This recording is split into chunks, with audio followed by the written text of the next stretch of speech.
ನೀನು ನನ್ ಬ್ಲಡ್ ಅಲ್ಲಿ ಬಂದಿರೋದು. ನೀನ್ ಹೆಂಗ್ ನನ್ ಕರ್ಕಿ ಅಂತೀಯ? ನೀನ್ ಹೆಂಗ್ ಕರ್ಕಿ? ನೀನ್ ಅವ್ಳ ಬಟ್ಟೆ ಎತ್ತಲು ಕಣೋ, ಬಟ್ಟೆ ಕಿತ್ತ ಎತ್ತಲು ಕಣೋ.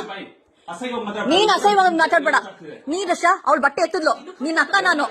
ಬಟ್ಟೆ ಕಿತ್ತ ಎತ್ತಿದಕ್ಕೆ ಬಟ್ಟೆ ಕಿತ್ತ ಎತ್ತದ್ಲು ರಶ. ರಶ ನಿನ್ ಮೇಲೆ ಹಣೆ ಇರ್ತೀನಿ ನಾನು, ಸುಳ್ಳು ಹೇಳ್ಬೇಡ. ಸರಿ ಸರಿ ಹೋಗ್. ರಶ ಮನೆಯೊಳಗೆ ಬಂದಿಲ್ಲ.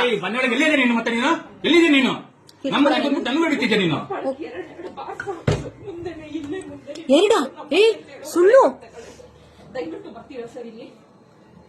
ಹೊಡೆದಿರೋದ ಪ್ರೂಫ್ ಇದೆ, ಮಕ್ಕಳಲ್ಲಿ ಊದಿರೋದಲ್ಲಿ